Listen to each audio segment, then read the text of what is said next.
Olá, meus amigos, sejam todos muito bem-vindos a mais um bate-papo com o Maismail.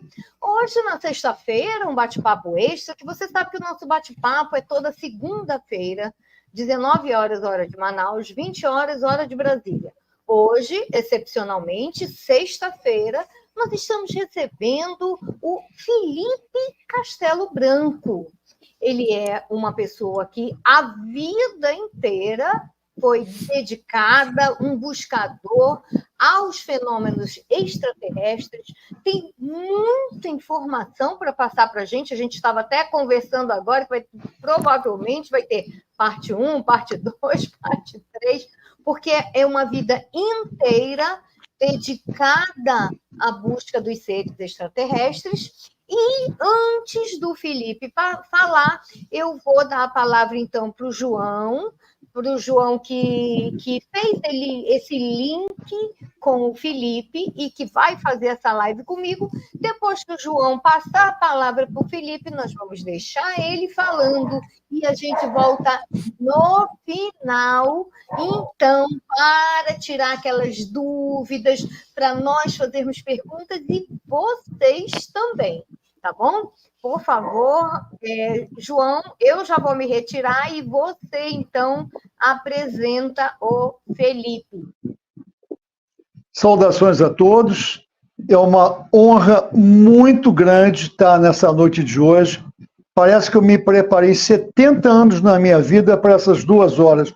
Tomara que seja uma 5, né? Que é muito bom.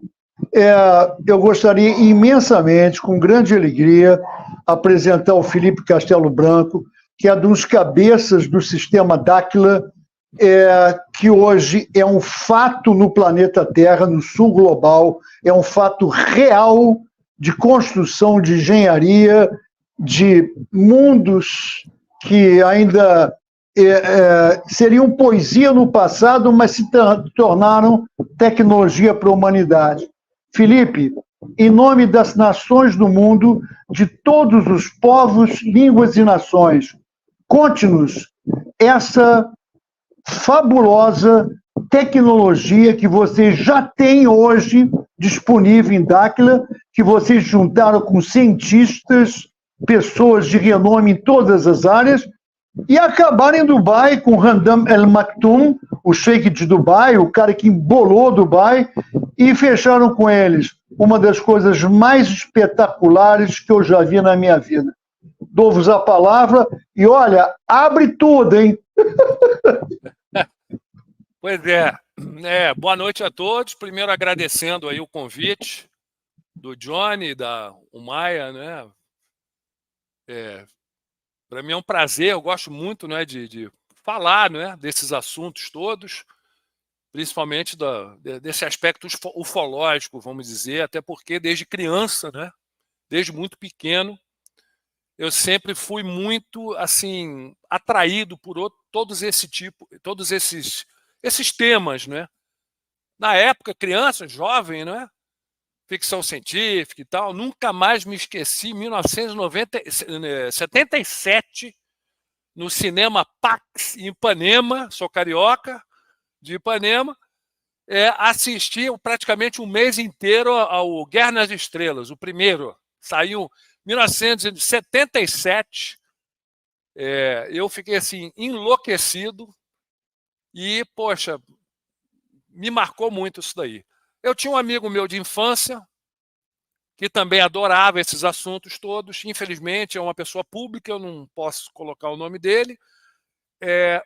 Mas, assim, a mãe dele tinha um conhecimento de uma senhora, Dona Irene Grank, que dava aulas de inglês para ele e tal, papapá. E que era uma pessoa, uma pesquisadora de grande renome, e acabou nos apresentando, né? Na casa dela, ela fez um chá lá para ela, convidou a Dona Irene Grank, nós crianças, pré-adolescente, 14 anos, 13, 14 anos, eu nem me lembro, acabei de fazer 60 semana passada, mês passado, aliás, novembro, né? Já estamos em dezembro, então já passou bastante tempo, né? Então, conheci a Dona Irene, fiquei enlouquecido com ela, comecei a frequentar os cursos de ufologia que ela dava. Naquela época, ela era envolvida com uma organização chamada APEX, Associação de Pesquisas Exobiológicas, eu acho. Ou extraterrestre ou exabiológica, eu não me lembro direito. Tem muito tempo, hein, gente? Tem que dar um desconto. Então, poxa, comecei a acompanhar muito ela e tal, e um pouquinho mais para frente eu fui estudar nos Estados Unidos, voltei de retorno, não é, já falando inglês, né, e tal, ajudava muito a ela, não é, com todo esse material em inglês, em língua estrangeira. Na época não tinha internet, não tinha nada, era tudo máquina de escrever, cartas, né? Não era uma coisa assim como hoje, né? O pessoal mais jovem não tem nem ideia de como é que era, né? Eu estou até me sentindo aqui um ancião, né? Mas era assim. Então, acompanhei também nesse momento a transição, porque Dona Irene resolveu fundar, não me lembro por quê, ela se desligou da Apex, eu não sei se a Apex acabou, eu lembro do Dr. Silvio Lago, eu lembro do caso do Elias Seixas, conheci na casa da Dona Irene, as sessões de hipnose, não é, toda que o Dr. Silvio Lago fazia, eu me lembro de tudo isso daí, não é? E eu não sei por que a Dona Irene resolveu fundar o CISNE, não é? Centro de Investigação sobre a Natureza Extraterrestre. Inclusive, gente, eu até achei aqui a data, 1983. Daqui é a cópia da ata de fundação que eu estava presente, 83, já tinha 19 anos aqui. E Dona Irene fundou o CISNE, eu também envolvido, né?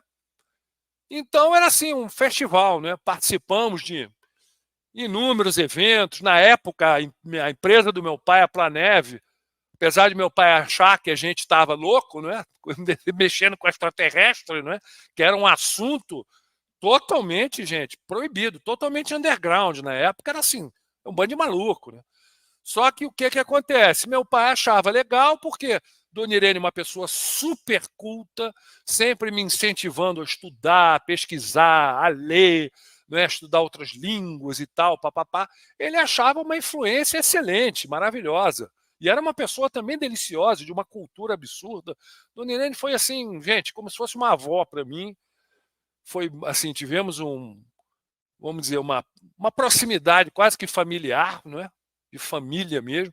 Então, ajudou a financiar inúmeras iniciativas de Dona Irene. Cansei de ver ela indo para a rádio, TV Manchete na época. Participamos do primeiro Congresso Internacional de Ufologia no Hotel Otton, não lembro o ano. Não lembro o ano, se foi 83 ou 84, não lembro. Sei que foi um sucesso, um monte de gente. Dona Irene guerreira indo para todo lugar, conhecendo todo o pessoal, que o pessoal vinha de fora, né? Muitos palestrantes, pesquisadores, todos os grandes pesquisadores que passavam pela casa da Dona Irene, conheci todos, né? Inúmeros. Né? O J.J. Hurtak, conheci o famoso, que era de casa também, General Shoa, né? Estava sempre envolvido. Também na ocasião do primeiro congresso, foi brasileiro de ufologia? Não, foi internacional também, que foi em Brasília, em 1982, 83. Eu não lembro. Gente, vocês têm que me perdoar com as datas, porque é muito tempo. Mas teve esse congresso em Brasília, eu me lembro, no Hotel Nacional. Acompanhei Dona Irene, fui junto com Dona Irene, com esse meu amigo. Foi um pessoal do Rio de Janeiro para lá, fizemos um monte de atividades. Ali estava, lembro bem do J.J. Hurtak, não é? Fazendo palestra, conversando lá nos bastidores, e eu como office boy da Dona Irene, ouvindo tudo, participando, curiosíssimo, vendo aquele mundo todo, né? Conhecendo muita gente, olha, muitas coisas. Então, assim, foi fantástico, foi assim uma formação ímpar. E em 84 eu fui para a Europa para estudar, primeiro na Suíça, depois na Inglaterra, onde eu fiz faculdade lá, e acabei virando, Dona Irene me nomeou o representante europeu do CISNE. Era uma espécie de office boy, né, carteiro da Dona Irene, porque sem internet, sem as facilidades de comunicação de hoje, não é? O que acontece? Ela me mandava vários casos, aí o que acontece? Os casos que ela havia pesquisado, não é?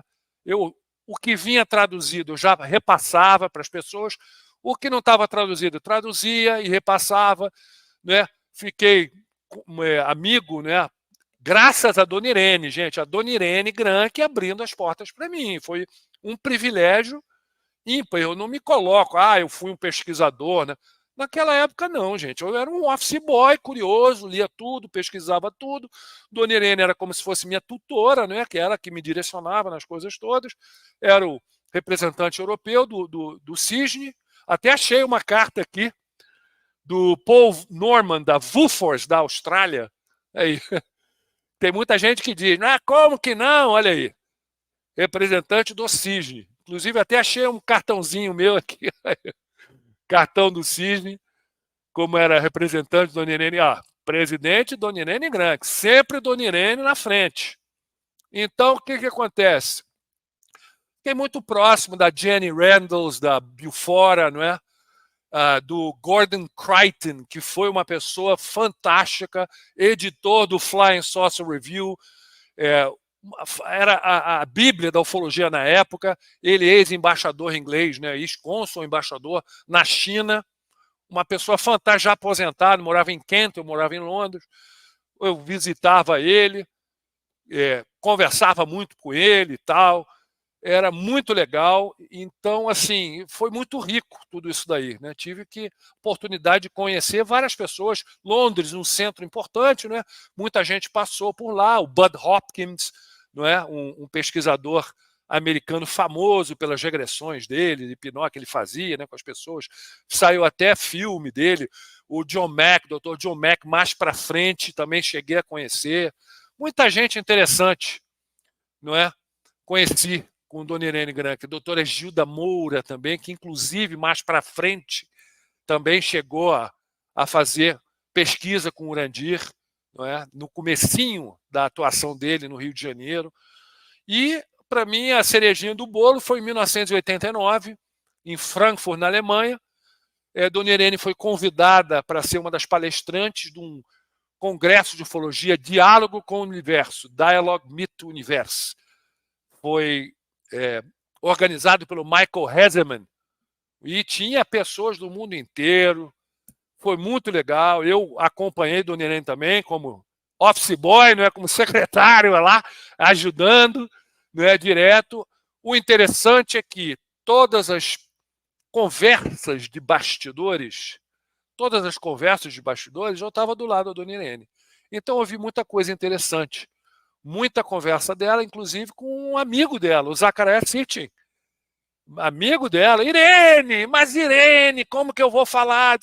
E eu havia pedido a Dona Irene antes, por favor, Dona Irene, inicia o papo em inglês, porque senão eu não vou acompanhar, porque a Dona Irene falava vários idiomas, ela inclusive falava comigo, que falava com o Zacarias em alemão, a mãe de Dona Irene era alemã, não é? Dona Irene, fluente em alemão também, eu pedi, por favor, fale inglês para me acompanhar a conversa. E acompanhei conversas impressionantes, coisas muito bombásticas que o Zacarias Sitchin falou, aí eu vi que o cara sabia muito mais, não é? Muito mais mesmo. E foi assim uma experiência muito interessante. 1989, olha quanto tempo já passou, né? E lembro muito bem, o Coleman Fonkiewicz também, um polonês, olha, uma pessoa fantástica, muito amigo da Dona Irene, fez uma palestra linda, a Dona Irene fez uma palestra linda. Na época ainda, a União Soviética não tinha caído, caiu um pouco mais para frente, poucas semanas para frente, não é? Então tinham muitas pessoas da Academia de Ciências Soviética na época.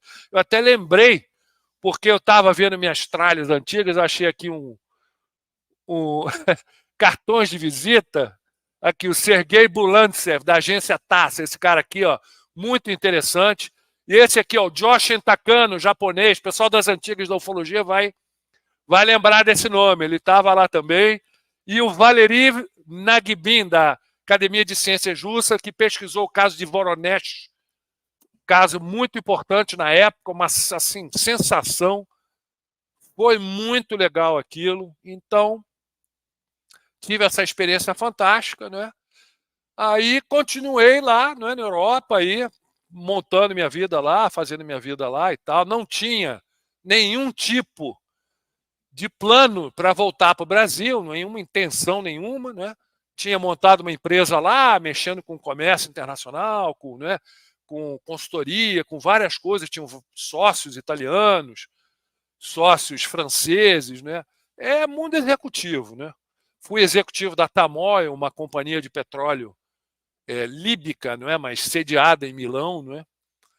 E fiquei no mundo empresarial, né, praticamente, mas sempre com aquela coisa dentro de mim, né, com ufologia, acompanhando, lendo tudo, pesquisando tudo, mas sem tanto tempo de me envolver diretamente, né? Então, eu estou aqui resumindo, hein, gente, porque tem muita coisa. Estou tentando resumir aqui. Aí, em 1996, dezembro de 1996, estava no Natal, no Rio de Janeiro, visitando família.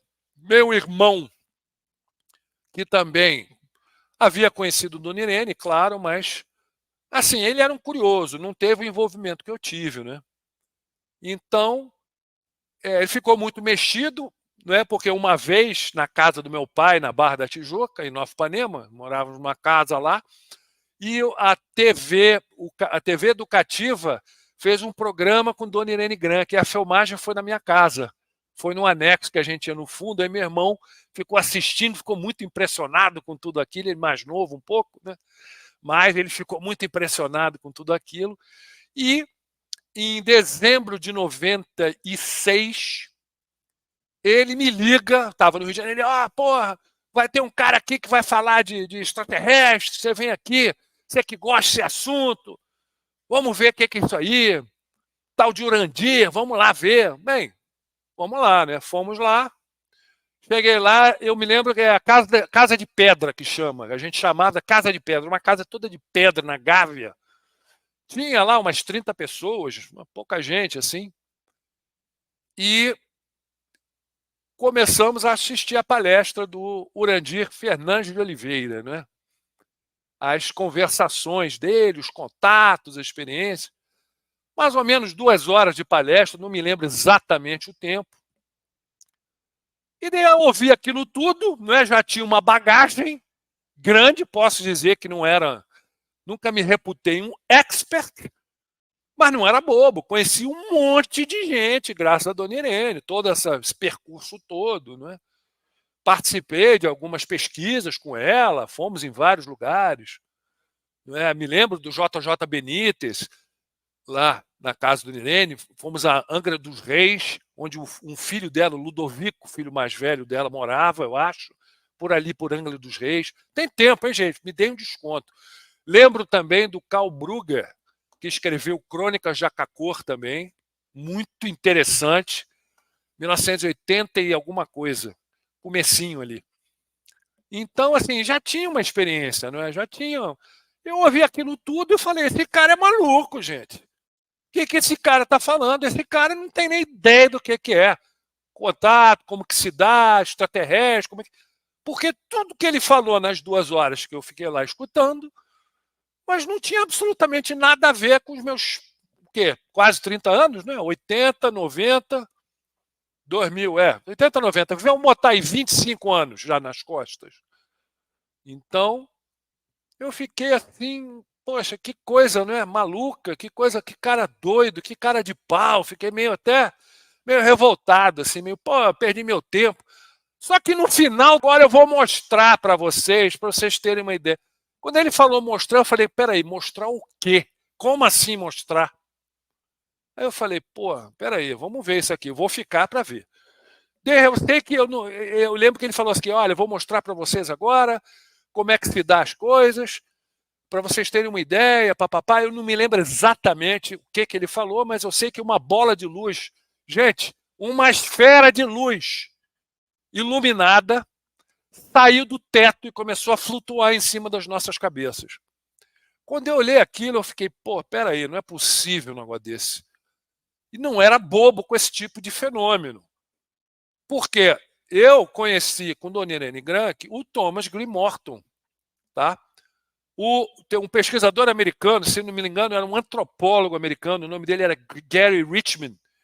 Ele, junto com uma senhora que eu não lembro o nome, que até escreveu o livro sobre o Thomas Green Morton, estava fazendo a pesquisa com ele, eu cheguei a conhecer ele com a Dona Irene, vi fenômenos impressionantes do Thomas Green Morton, vi coisas do Arco da Velha lá, tinha experiência já tive também oportunidade em outras situações, né, de presenciar esse tipo de fenômeno, né, não desse jeito, né, tão surreal, tão assim, tão na cara, gente. E o cara falando, ó, vai assim, vai sair assim, assim. Eu falei, porra, peraí. Já tinha experiência, né? Eu falei, não, peraí, tem alguma coisa aqui. Aí eu fiquei, ligou o alerta. Aí o que acontece? No final da palestra, o Urandi chegou para mim e falou, olha, eu me mudei para o Rio de Janeiro, vou começar a divulgar meu trabalho. Por que você não aparece lá na sala que eu aluguei? Ele alugou uma salinha ali naquele shoppingzinho na Siqueira Campos com a Nossa Senhora de Copacabana, todo de vidro assim, e ele tinha alugado uma sala ali. Ele falou, olha, eu vou fazer uma reunião lá, eu convido, vem você e sua família. Falei, tô lá. Foi na outra semana, a semana seguinte, uma terça-feira, já era começo de janeiro de 97, ou seja, vai fazer 28 anos, gente. Estava nessa reunião. Eu, meu pai, minha mãe, que são dois céticos, mas como já tinham anos junto, né, sempre apoiando Dona Irene, minhas incursões ufológicas, tudo, ficaram curiosos e resolveram ir também. Meu irmão trouxe uma ex-mulher dele, que também eu não posso falar o nome, que era uma atriz da Globo muito famosa, também não posso falar. Foi minha irmã, dois tios meus por parte de mãe, né, a irmã da minha mãe com o marido, e dois por parte de pai, o irmão do meu pai e a esposa. Esse irmão do meu pai, infelizmente, não está mais entre nós. Esses meus tios por parte materno são meus vizinhos aqui de muro, também estão até hoje, né, em Dáquila, não é hoje, porque na época era projeto, aliás, nem existia o projeto Portal, não tinha nada, era só o Urandi começando na divulgação dele. Aí o Urandi chegou e falou, olha, eu vou fazer uma ativação aqui em vocês, não é? Então, vocês, por favor, façam um círculo e tal, eu vou me preparar e já venho aqui. Aí, beleza, ele tinha uma secretária, a Vani, o nome dela, que inclusive minha mãe já conhecia também, essa senhora, gaúcha, né, já conhecia de reiki, de coisas que minha mãe fazia, cursos e tal, no Rio de Janeiro. Então, estávamos lá fazendo um círculo, apagou a luz, se apagou a luz, não é? Mas estava claro, porque quem conhece Copacabana, né? O andar eu não lembro qual era, não era tão alto, a parede de vidro que dava para a rua, então a iluminação todinha de Copacabana iluminou tudo, ou seja, não estava escuro, estava, né, uma penumbra, leve penumbra. A gente lá em pé e tal. De repente me entra o senhor Nandir na sala. Quando ele entra, eu olhei para ele e falei, peraí, não estou entendendo isso aqui. Ele me entra totalmente iluminado, com uma luz meio de neon pelo corpo dele todinho, tá? Com as mãos assim abertas, ele estava de camisa curta. Gente, eu nunca vi aquilo na vida, nunca. Ele chegou e falou, isso aqui é uma polarização do meu campo biomagnético que eu estou fazendo, ou seja, uma aceleração. Já estou explicando com o meu entendimento de hoje, né? Porque na época eu fiquei chocado, não entendi nada, eu vi o cara todo iluminado, não é? Que é uma polarização que ele fazia, né? Parte dos treinamentos recebidos dos parceiros das 49 raças, porque ele foi treinado por esses parceiros desde criança para determinada situação. Para quê? Para o combinado dele com as 49 raças, como a gente fala, muitos de vocês com certeza já ouviram falar, né? Que a Dáquila está aí na mídia há muito tempo já. O que acontece? Tinham que fazer vamos dizer, montar um grupo que pudesse ter conversações verbais, físicas, cara a cara. Porque as 49 raças, não é, já haviam tentado no passado, não é, fazer um tipo de trabalho através de determinadas instituições e até governos, mas não deu certo por razões óbvias, infelizmente, o egoísmo, a manipulação, não é? A famosa casta de querer manter o seu domínio, o seu controle desse lugar que a gente vive, não é? Nunca honraram os acordos. Então, eles resolveram mudar de estratégia e ir para a população, montando um grupo que pudesse conversar com eles verbalmente, cara a cara. Para quê? Para que eles pudessem repassar as informações e as tecnologias para concretamente mudar as coisas. Porque esse negócio de ficar vendo as coisas, luzinha, isso aí até um certo tempo, muito legal. Mas estou falando de 1997, no começo. Não é um ambiente de hoje, era outra coisa. Então, esse mais ou menos era a coisa. E o Urandir, vamos dizer, usava uma nomenclatura, uma maneira de descrever totalmente diferente, porque a gente não tinha como entender o que era, o que foi o treinamento dele com os seres. Então ele se dizia que era paranormal, que tinha, mas não é nada disso. É aquilo ali, tudo resultado do treinamento dele com os parceiros. Tá? Então ele entrou lá, todo iluminado, tocava em cada um de nós, começou com minha mãe, meu pai, ele tocava, uma luz acendia e andava no corpo, gente. Quando eu olhei aquilo, eu falei, não, se ele passou algum creme para iluminar, pode até ser, mas não do jeito que era, né? Um cheiro de ozônio muito forte. Quando ele tocava, essa luz caminhava no corpo da pessoa. Eu olhava aquilo, eu quieto, né, mantendo a descrição, tentando ter uma atitude de pesquisador. Aí ele chegou para mim e falou assim, você tem um implante na sua nuca, eu tenho que ativar ele.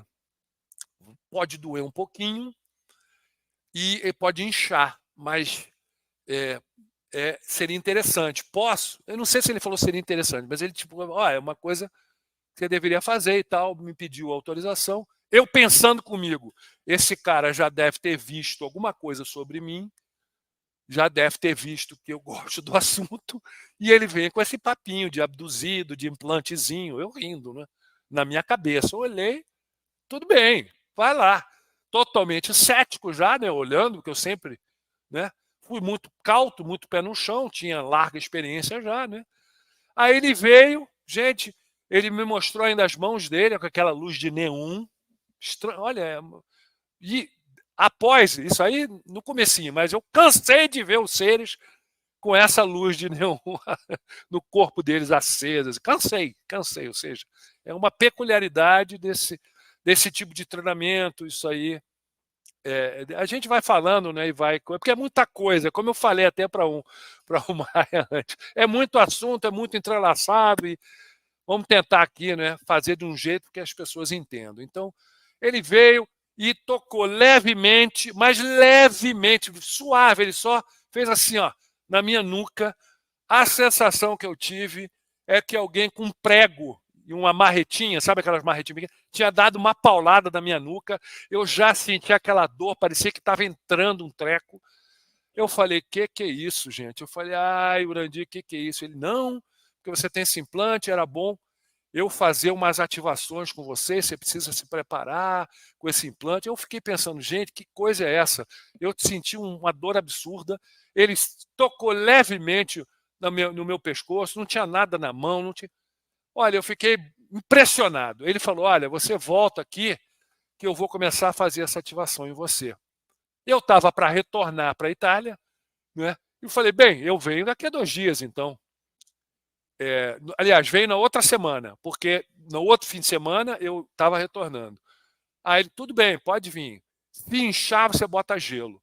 Gente, cheguei em casa, dormi muito mal, me sentia muito acelerado, uma aceleração, sabe, muito grande, sabe, parecia que eu tinha tomado 10 litros de café, sabe, inchou, ficou um calombo na minha coisa, botei gelo, doía para burro, fiz o que ele mandou, e na outra semana retornei.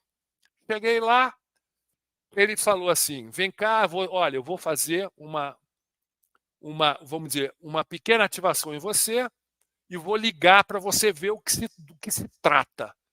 Aí eu fiquei assim, porra, mas que é isso, né, gente? Vamos lá, não é? Curiosíssimo, né? Porque eu falei, pô, minha vida inteira atrás de realmente alguma coisa desse sentido, né? Um elo de conexão com o fenômeno UFO, né? Falei, será que é aqui mesmo, né? Será que isso aqui tudo é real, afinal de tudo? Vamos pagar para ver, então, né? Vamos ver. Aí ele me botou numa maca, mexeu. Gente, tomava choque, ele não tinha... Várias vezes virava, olhava, deixa eu ver tua mão, deixa eu ver coisa, olhava ele para ver se tinha fio elétrico, para ver se tinha alguma coisa. Parecia que a mão dele vibrava, parecia que tinha uma máquina vibrando. Eu olhava, não tinha nada. Ele com a manga curta, sem nada. Mexeu em mim, ó, umas 3 horas, mexendo para cima e para baixo, não sei o quê. Tô resumindo, né, gente? Aí eu falei, caraca, que é isso, gente? Aí ele falou assim, senta. Aí eu sentei, bote suas mãos assim, em cima das minhas pernas, né, das minhas coxas. Aí ele falou, agora eu vou ligar para você ver. Eu falei, gente, isso aqui tá parecendo um filme, né? Eu já pensando comigo, vamos ver o que é isso. Ele botou as 2 mãos deles na minha mão, em cima da minha mão. Eu senti um choque. De repente, quando eu olhei para ele, eu comecei a ver se formando, parecia uma fumaça em torno dele. Foi se formando uma fumaça, aí a fumaça começou a tomar cor, aí eu comecei a ver umas bolas de luz voando no quarto. De repente, atrás dele, eu vi um cara, parecia um fantasma, parecia um holograma de um cara que devia ter quase 3 metros de altura, 2,40 metros, sei lá, 2,5 metros. Aí eu olhei aquilo e falei, ah, não, peraí, não tomei nada, tô careta, não bebo, não fumo, não uso droga, não uso nada. Que é isso? Eu falei, Urandir, o que é isso, cara? Aí ele falou, o implante que você tem, ele acelera a tua atividade cerebral. Acelerando a sua atividade cerebral de maneira sincronizada, o que acontece? As tais famosas habilidades ditas paranormais se manifestam, porque não são paranormais, são normais. Só que nosso corpo, nossa genética, ele é uma longa história. Ele foi meio que, vamos dizer, esculhambado para justamente a gente não ter esse tipo de coisa, porque daí não seríamos enganados tão facilmente, né? Então, o que acontece? Esse implante, ele me falou se eles colocaram em mim, com 5 anos de idade, e a função dele é exatamente essa, é como se fosse um acelerador de atividade cerebral e do salto elétrico entre as nossas células, para você acelerar a tua frequência vibracional, aí poder ver tudo isso aí. Aí eu fiquei encantado, eu fiquei, pô, mas peraí, que loucura é essa? Gente, achei. Aí ele falou, agora eu vou desligar. Aí ele botou as 2 mãos em cima das minhas mãos e senti um choquezinho depois, de novo, aqui na minha testa, no meu frontal, e apagou tudo. Eu falei, pô, Randy, peraí, e aí? Você desligou? Ele falou, calma, cara. Eu preciso de fazer um trabalho com você de ativações, você precisa de fazer um treinamento, você tem que ir na fazenda, lá em Mato Grosso do Sul, fazer um treinamento com os caras e tal. E porque não é assim, se eu deixo você ligado, você vai enlouquecer. Você não vai aguentar. Você não tem entendimento, você não tem nível consciencial para compreender, para processar tudo isso. E também você vai sair aqui na Nossa Senhora de Copacabana, você vai olhar para as pessoas, você vai interagir com elas, você vai sentir as emoções, as coisas, você fica com uma sensibilidade brutal, você consegue meio que ler as pessoas, né? E é muito difícil, se você não tem um treinamento, para você lidar com isso, você enlouquece, você não consegue. Isso vamos dizer, um processo. Aí ele chegou para mim e falou assim, aí eu falei, muito bem, eu quero fazer, vamos fazer. Quantas precisam? Ele falou, olha, precisa de várias. Inclusive, você que mora fora do Brasil, você não pode ficar mais de 90 dias fora, longe. Por quê? Porque eu mexo em você, sua carga vibracional chega num determinado nível, sua aceleração de atividade cerebral chega a um determinado nível, só que você indo para fora, no tran-tran da terceira dimensão, não é do mundo aí profano, né? Do mundo normal, material, você vai caindo de frequência e tal, tem toda uma coisa. Então é meio complicado, você não pode ficar mais de 90 dias. Aí, quando eu ouvi ele falando isso, eu já falei, não precisa falar mais nada, não tem problema, eu dou um jeito. Aí eu só sei o seguinte, pessoal, fim de semana, voltei para Milão, meus sócios lá, minha empresa, minhas coisas. Ó, valeu, tô indo embora. Fiz minhas malas e voltei para o Brasil com 2 malas na mão. Meus pais pensaram que eu tinha enlouquecido, surtado, todo mundo falou, o cara enlouqueceu. Já no final de janeiro, meu pai, minha mãe é daqui, é de Corumbá, da cidade de Corumbá, daqui do Mato Grosso do Sul, meu pai fazendeiro aqui, minha mãe aqui também. Ah, vamos lá então conhecer essa fazenda logo. Isso aí é falando de final de janeiro de 1997. Meu pai, então, super cético, empresário, todo quadradão, né? Apesar de ter sempre apoiado Dona Irene, os eventos, as viagens, as coisas, sempre, né? Foi muito solícito com ela, né? Vamos lá, então. Aí fomos todos nós, né? Meu irmão também estava ainda no Brasil. Fomos todos lá, minha irmã também, veterinária. Vamos lá conhecer a fazenda. Final de janeiro de 1997. Chegamos aqui na fazenda, no município de Corguinho, onde é a sede hoje mundial do ecossistema Dáquila. Chegamos lá, não tinha nada, era um mato, tinha uma choupaninha, armando barraca lá e tal. Absolutamente nada. Tinha-se umas 10 pessoas só, Urandi presente. Era para ficar, eu acho que 3 dias, 4 dias, acabamos ficando uma semana. Eu sei que foi uma loucura. De cara, quando estacionamos o carro, isso eu nunca mais esqueci. Meu pai desce do carro, da caminhonete e tal. Aí, 3 horas da tarde, mais ou menos 3 e pouco da tarde, céu azul, lindo, um dia maravilhoso. Meu pai olha para o céu, Felipe, o que é isso aí? Aí quando a gente vê, tinha uma nave. Gente, foi a primeira vez que eu vi uma nave de dia, clássica, prateada, disco, né? A nave clássica, né? Só que ela parecia uma folha caindo, assim, ela estava assim, na cabeça da gente. Aí meu pai, de cara, quando ele olhou, ele falou: não, peraí. O que é isso, né?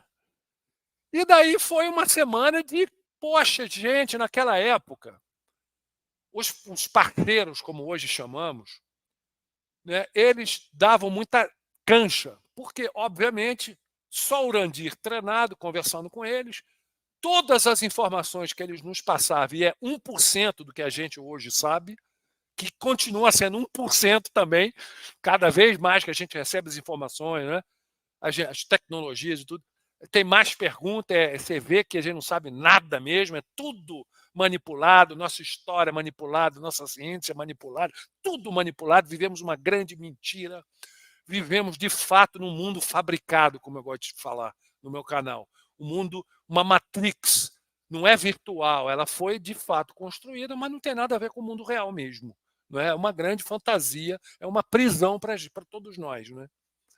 Então os seres se mostravam muito, interagiam, era uma coisa de louco, gente. Chamamos de sondas, né? Umas bolas de luz de 1 metro de diâmetro, assim, atravessava as árvores lá.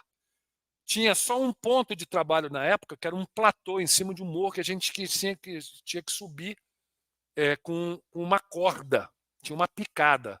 E lá em cima, gente, a gente via os seres holográficos, mas não era um, não, eram 2, 4, 6, havíamos visto já 10 juntos. Mas não era só eu, era assim, os 10, 12, 15 pessoas que estavam lá presentes, naves chegando em cima da gente, dando flash. Era uma loucura, gente, era assim uma coisa impressionante. Justamente para mostrar o fenômeno, não é? Para corroborar o que o Urandir estava falando. Eu falei, porra, aí eu falei, gente, achei, é aqui mesmo, vou colar nesse cara. E desde então, eu, minha irmã, meus pais também, né? Porque depois de todas essas provas, né? Começamos o treinamento todo, né? E é um treinamento muito complicado, muito árduo, muito difícil, não é essa coisa romântica, né, que a gente vê o pessoal falando de tudo, não é, é muito prático, é muito pragmático, sabe? Sobe morro, desce morro, faz trilha, caminhada e coisa, e tinha as interações. Naquela época todo mundo não sabia direito, todo mundo se borrando de medo, né? A gente andava tudo, eu andava com 10 lanternas na minha mochila, porque, gente, assim, Você não sabia direito, era muito mato, não é a estrutura de hoje, né? Era muito mato, era muito coisa, tudo escuro, não tinha luz, não tinha nada no meio do mato, com esses seres andando. Olha, foram inúmeros contatos, interações. Na época, não entendíamos o que eles falavam. Eles falavam, escutávamos, mas como a gente não tinha ainda ajustado, não é, a sintonia fina com eles, a gente não tinha compreensão, mas via cara a cara perfeito e tal. Pá. Então, o que acontece? O Urandir começou a fase de, vamos dizer, de puxar as pessoas, atrair as pessoas. Aí ia para Brasil Verdade, copinho de água, usava linguagem que as pessoas podiam entender, ou vamos dizer, se identificar. Não é? Essa pseudo-paranormalidade, não é, que, na verdade, é o quê? Um treinamento dos parceiros, não é? E começou aí, Brasil Verdade, vários programas, aí começou aquela confusão, né? Os ataques, aí começou as perseguições. É aquele negócio, gente. Eu estou desde o começo, conheci o Urandir quando ele praticamente se mudou para o Rio de Janeiro. Fundamos, em setembro, outubro de 97, foi fundado o Projeto Portal, estava na fundação, né? Sempre acompanhando nos bastidores, eu e minha irmã, sempre colados, sabíamos tudo, de tudo. Somos de casa ali, família praticamente. Com os filhos dele, na época tinha só o Alex e o Alan. Porra, o Alan tinha 8 anos de idade, era um gurizinho. Entendeu? Então, assim, a gente sabia de tudo, né? E víamos a loucura toda, os ataques todos, as perseguições, as viagens, o pessoal que chegava lá na fazenda, era viagem assim de 600 pessoas, 800 pessoas. Era uma loucura, mas muito atrás do fenômeno. Porque foi uma fase de fenômenos, que os parceiros se mostravam, as naves viam, eram coisas do Arco da Velha aconteciam lá.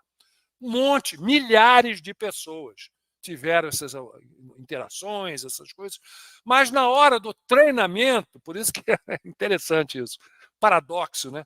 Para o fenômeno, centenas, milhares de pessoas. Na hora do treinamento, 10 gatos pingados. Porque o treinamento implica um monte de coisa, né? E aí, estou resumindo muito, também estou meio solto aqui, não sei, o pessoal sumiu, me deixou aqui solto. Aí, para mim, vamos dizer, focar é meio difícil, né? Porque eu vou lembrando, é muita coisa, são muitos anos, uma experiência muito rica. Eu vou tentando aqui colocar para vocês, né, essa fase, vamos dizer, de 97, 98, 99, era muito isso daí. Muitos fenômenos, aberto mesmo. O pessoal chegava lá, os seres se mostravam. Mas daí que, no final de 99, quando começaram os treinamentos, começou o Urandir querer formar esse grupo de pessoas que os seres haviam pedido, né? Aí é que começou a seleção, porque é um negócio difícil, aqui é um lugar meio ermo, na época não tinha conforto nenhum, sabe? Era um calor, até hoje, mas lá não tinha ar-condicionado, não tinha eletricidade, não tinha nada. Aí chegou gerador, começou com o gerador, ligava a poucas horas de noite. Olha, foi assim uma loucura. Eu sei que foram milhares de pessoas. Até hoje, mais de 750 mil pessoas passaram por Dáquila. Hoje eu vou falar Dáquila porque é novo nome, novo não, já tem alguns anos, mas como a gente está falando. E aquele negócio. E hoje já 4, 5 mil pessoas associados que estão treinando com mais frequência, com mais coisas, já em 12 países, não é? O ecossistema já está numa expansão muito grande, totalmente direcionado pelos parceiros, por incrível que pareça, não é? Na época, no ano 2000, o Urandir falou: melhor você mudar para Campo Grande, você precisa fazer os trabalhos mais avançados, vai ter que fazer uma preparação mais forte também, né, para viver, né, ter uma vivência aqui direta, né, coisa. Eu me mudei, meus pais já haviam se mudado em 99, para eles já mais fácil, né, e tal, tinha fazenda aqui, família da minha mãe, minha irmã também já queria vir, então foi mais fácil. Eu relutei um pouco, mudei em 2000, mas fiquei flutuando entre o Rio de Janeiro ainda até 2002, por aí, 2001, final de 2001, não é? Ainda passava 15 dias no Rio, aí passava 15 dias aqui e tal, mas sempre não é envolvido. E aquelas perseguições absurdas, coisas do Arco da Velha, mentiras impressionantes né, que colocaram, infelizmente, fizeram com a conivência da cara Rede Globo, né, fizeram várias coisas, várias situações que eu não quero entrar aqui, né, não tem necessidade, mas se precisar eu entro, não estou fugindo, até porque eu sei os bastidores, não só sei como a gente tem as provas, entendeu? Então, o que acontece? Começou assim a ter uma perseguição muito forte, né? E estava atrapalhando a expansão, principalmente determinadas situações que aconteceram que realmente deram uma manchada. Infelizmente, o que vai fazer? Não é? A gente vê como é o poder da mídia, o poder da Globo, olha o que ela faz. Acho que todos vocês já chegaram nessa conclusão, né? O estrago que esse pessoal faz, né? Não foi diferente conosco, com o Urandir. E o que acontece? Os seres chegaram para o Urandir e falaram: olha, vamos fazer o seguinte, nós vamos levar você, vamos deixar rastros, vamos deixar evidências, tá? Aí vocês chamam o pessoal para vir investigar, tá? E aí vão provar que que a gente está aqui com vocês. Vamos fazer isso. Naquele momento, estou falando de 2002, 21 anos atrás. Vamos fazer isso daí. Muito bem. Aí o Urandir nos havia alertado: olha, se eles falaram que vão me levar, me deram uma preparação, me deram uma janela de uma semana para ficar aqui na fazenda. Já era 2002, já tinha, né, a gente já tinha uma estrutura mínima lá, com eletricidade, já tinha algumas casinhas, eu já tinha uma casinha lá, tal, pá, que a gente tinha construído, tal, para ter um pouco mais de conforto até nos treinamentos, que eram direto lá, toda hora lá. Aí ele falou: tem uma janela de uma semana, eles vão me levar. O sinal de quando eles estiverem me levando vai ser uma chuva de pedra discoide. Para quem não sabe, pedras discoides é isso aqui, ó, gente. Essas pedrinhas aqui, ó, em forma de disco, que na época alguns ditos pesquisadores que nunca haviam vindo, né, no projeto Portal na época, falavam que isso daqui era não, isso aí é natural de lá e tal, tem bastante. Isso aí não tem nada de anormal, de coisa, olha aí. As pedras discoides, né? Isso aí é normal. Aí esse era o sinal que ele estava sendo levado. Muito bem. Aí a gente ficou essa semana lá para esperar o Urandir ser levado, né? Para documentar tudo, né? Aí, beleza. Aí era num domingo. Eu falei, cheguei por Urandir e falei: ó, Urandir, acabou a comida aqui de casa, a gente vai dar um pulo em Campo Grande. Estava eu, minha irmã, a minha mãe e minha tia. Eu falei: olha, a gente vai lá em Campo Grande, passa no supermercado, compra os negócios e volta, tá? Aí ele: tudo bem, mas vai porque nunca se sabe, né? Já era o 7º dia esse. Eu falei: não, a gente vai rapidinho, vai e volta porque tinha acabado a comida. Aí a gente estava na minha caminhonete, passando na frente da casa do Urandir, mais ou menos, quando começou a chover, essas pedras discoides, caem no carro, pá, pá, pá, pá, pá. Aí eu falei: olha o sinal aí, vamos voltar, estão levando o Ura. Demos meia volta, cheguei em casa, peguei minha filmadora, saímos correndo em direção à casa do Urandir. Nessa, um senhor que tinha uma casa dele em frente à minha, não é? Que era um pouco, não diria vizinho, mas a casa ele era meio perto da casa do Urandir, assim, 50 metros de distância, mas na época não tinha construção quase nenhuma, né? Então era meio aberto. Ele viu o Urandir dentro de como se fosse uma luz subindo, e ainda falou: boa viagem, Urandir. O nome dele era Zé Roberto, infelizmente já falecido, já era um senhor na época, era um grande empresário de Ribeirão Preto, grande da agroindústria, e muito chegado, já havia feito inúmeros contatos na fazenda, ele já estava em uma fase de conversação, início de conversação, era bem avançado ele. E ficou assim impressionado e deu até o testemunho dele. E aí a gente correu para a casa do Urandir, chegamos no quarto dele para abrir, né? Estava o filho dele, o Alan, que devia ter o quê? Uns 13, 14 anos na época, um garoto, e um pessoal mais chegado, assim, né, que morava já na fazenda, algumas da família dele também. A gente teve que arrombar a porta dele, do quarto dele, porque estava trancado. Né? O quarto estava trancado, arrombou a porta, entramos. A primeira coisa que eu senti, quando eu entrei, eu olhei aquilo, gente, parecia, sabe, uma cena assim surreal. Primeiro, pelo forte cheiro de ozônio, mas um cheiro de ozônio fortíssimo, fortíssimo, sabe? Arrepiando todinho o pelo da gente. A gente entrou, a gente olhou aquela cena, a cama dele, com possivelmente, se não viram, eu posso colocar aqui a imagem para vocês verem, a cama, né, com, vamos dizer, com a silhueta dele, né? Quem já conhece o Santo Sudário, quem já viu o Santo Sudário, aquela marca toda, marcado, né? Foi igualzinho, na cama dele, as pernas, o corpo com o braço comprido, ele devia estar de lado. Devia não, estava, porque depois relatando, lendo o livro, quando levaram ele, ele soltou o livro caiu no chão, estava o livro aberto, caído no chão, aquela imagem. Agora, o espelho da imagem na cama estava no teto também, de madeira, igualzinho, gente. Quando a gente viu isso, eu falei, ai meu Deus, olha, é a coisa mais estranha do mundo. Você vê isso, ficou todo mundo estarrecido, de queixo caído, com tudo isso que aconteceu.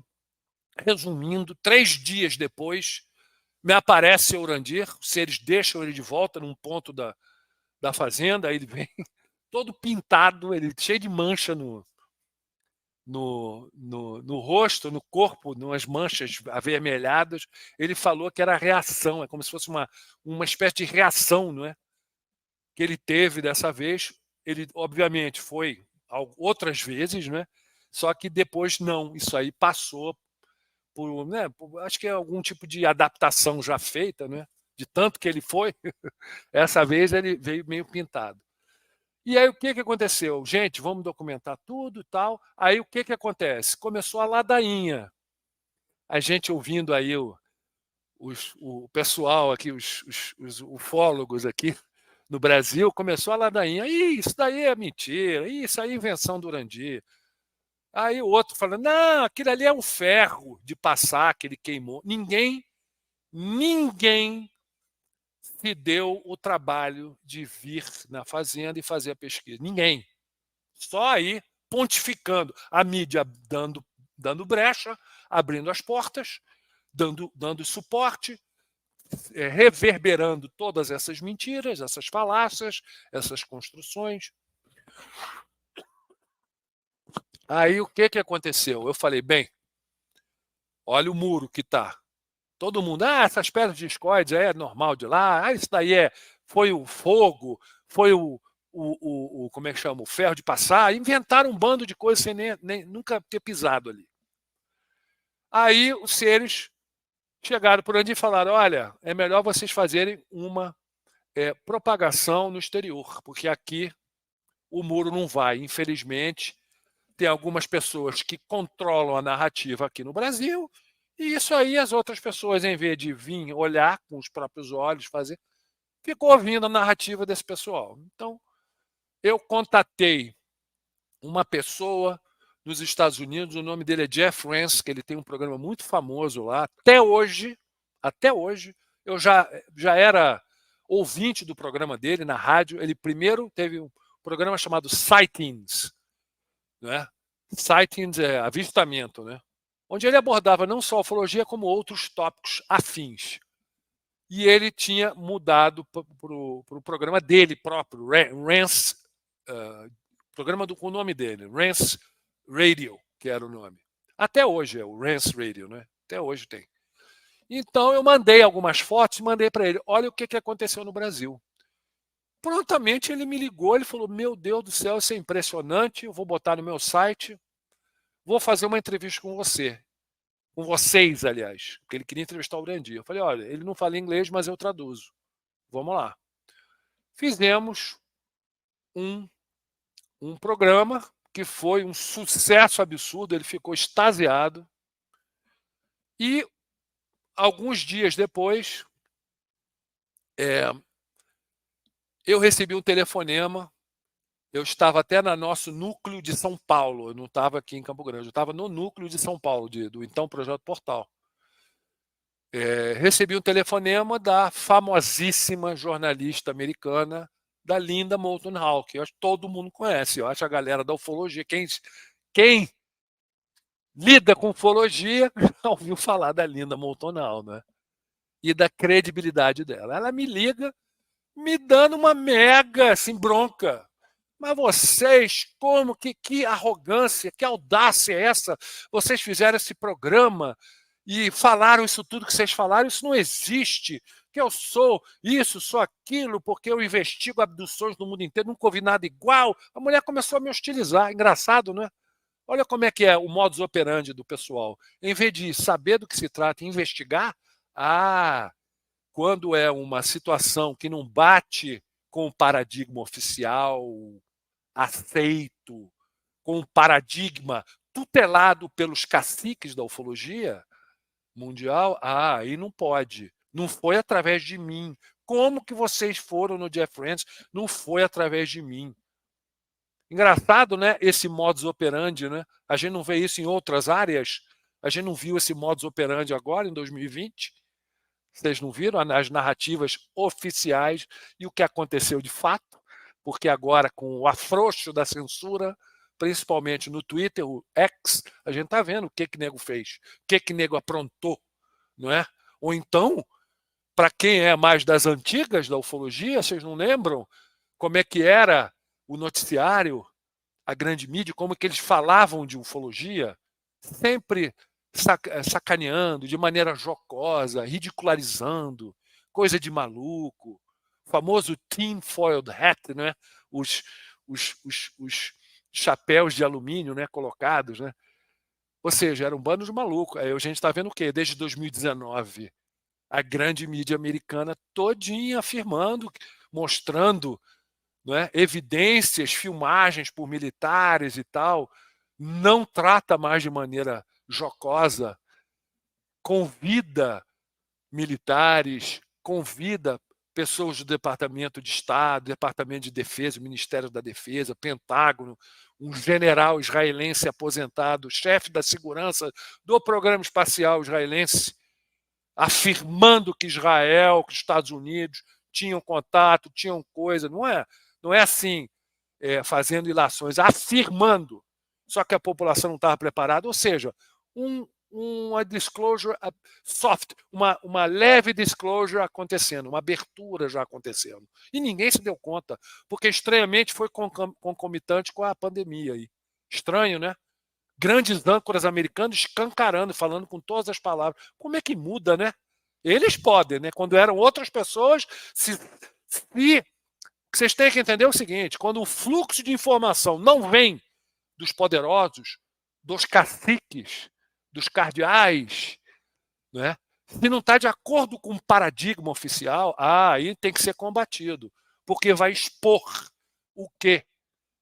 As falácias, as construções, as narrativas, as mentiras. Isso aí a gente tem que ficar atento. Isso foi um exemplo pela agressividade dela. O que é que eu fiz ouvindo aquilo tudo? Bati o telefone na cara dela. Pá! Eu falei, você está pensando que é quem, não é? Ela liga, ué, a gente não deve nada a ela, não quer. O que é isso, não é? Passou 5 minutos, ela ligou de novo. Não, mas é porque é muito impressionante, porque eu faço pesquisa de abdução no mundo inteiro. Eu falei, Linda, eu conheço o seu trabalho, tá? Eu conheço desde os anos 80, quando eu era representante do Cisne. Eu falei do Cisne, falei do Dona Irene Granke, falei que eu acompanhei o Alien Harvest, do documentário dela dos anos 80, que ela ganhou M, não é? Da abdução de vacas, não é? com recorte de órgãos e tal. Fez uma pesquisa muito legal. Não é? Eu falei, eu conheço, eu sei quem você é. Você não está falando com uma pessoa que não sabe. Eu falei, I know your world, não é? Eu conheço o seu mundo. Você não está. A gente está aqui no fim do mundo, no interiorzão aqui, mas eu conheço. E eu cheguei para ela e falei, se você tiver interesse, você está convidada a vir fazer A pesquisa aqui, in loco. Você topa? Ela topo. Muito bem. Fevereiro de 2003. 2003, gente. 2003. Com malas e bagagens, desce Dona Linda Moulton Howe aqui. Eu peguei ela aqui no aeroporto, em Campo Grande. Fomos para a fazenda. Né? Eu dei um dos nossos alojamentos. Nossa família tem vários quartos assim, com uma cozinha, como se fosse um hotelzinho. Tem um lugar lá onde a gente fica. Eu cedi um dos quartos para ela ficar lá e tal, com a gente, na cozinha nossa, usando. Para ficar, foi fora de viagem, totalmente Urandia lá, exclusivo para ela. Dona Linda Moulton Howe ficou lá 12 dias, gente. 12 dias. Ela veio para ficar um fim de semana, ficou 12 dias.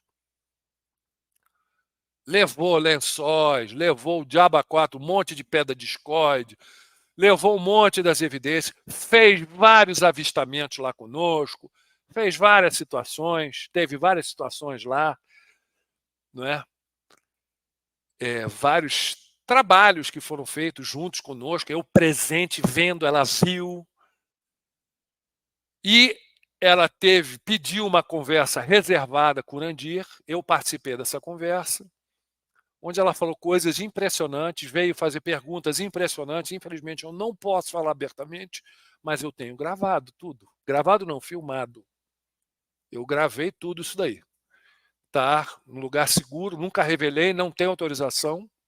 Pode comprometer, não é? Porque ela fez revelações muito interessantes, inclusive sabendo sabia muito bem o que estava acontecendo no projeto na época. Sabia com que tipo de seres a gente estava lidando. Ela já veio com essa informação de lá. Isso foi muito interessante. Aí eu falei, bem, uma relação de confiança, você pode levar tudo. Levou lençol, levou um monte de coisa para os Estados Unidos, fez as pesquisas todas, das pedras discoides, que o pessoal aqui, os pseudo-pesquisadores falavam, isso aí é normal, isso aí são pedras que a gente acha em Corguinho, no município de Corguinho, e lá é cheia, é natural. É impressionante quando você não busca conhecimento, né, como o nosso amigo fala. A Linda levou para o Dr. Omar Guma, um dos maiores geólogos do mundo, diretor lá do Departamento de Geologia da Universidade da Pensilvânia, UPenn, uma Ivy League top. O cara colocou no microscópio eletrônico, fez um monte de pesquisa. Eu vou ilustrar para vocês daqui a pouco, que eu tenho isso aí tudo, está tudo documentado, vídeo, diabo 4. E aí o que acontece?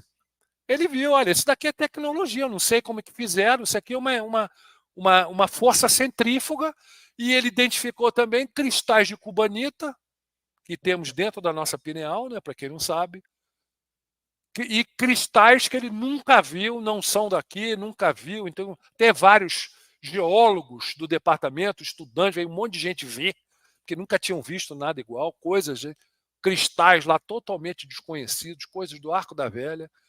Ou seja, prova cabal, gente. Cabal. Física. Feito por um pesquisador da confiança da Linda. Levou para um centro de excelência têxtil, de pesquisa têxtil, na Filadélfia também. Linda, na época, morava na Filadélfia. Foi avaliado. O cara virou e falou. Fez todas as imagens, né, bem aproximadas. Só que não tem como. O pessoal aqui, os ufólogos, na época aqui falando, é ferro, a Urandir tocou com a vela, ou seja, uma ignorância galopante, obtusos, né? A Linda mostrou. Foi uma alteração molecular, não tem. Ele falava, o expert americano, da confiança da Linda, hein? Falava, eu não sei como é que fizeram, não tem como a gente repetir isso, não tem como. Por causa dos fios de poliéster de algodão, temperaturas de vitrificação diferentes. Não tem como fazer um negócio desse. A gente não sei como é que isso aqui não é outra tecnologia. A Linda tentando, claro, afirmar, né, fazer ele falar que não é isso, não é de outro mundo. Ele falava, olha, aqui é uma alta tecnologia, eu não sei como, um laser. Eu estou falando de 2003, gente. Tá? Ela levou também para o biophysicist Levengood, PhD lá, de confiança dela, super reputado, cara, uma credibilidade absurda, já falecido também. Ou seja, teve todas as provas e ela me falou, eu tenho isso gravado, gente. É a maior abdução da história, não tem nada igual, que deixou evidências como foram deixados, provadas em laboratórios americanos, cientistas top da confiança da Linda, de que realmente o que aconteceu lá é fora desse planeta, não é outro mundo, gente.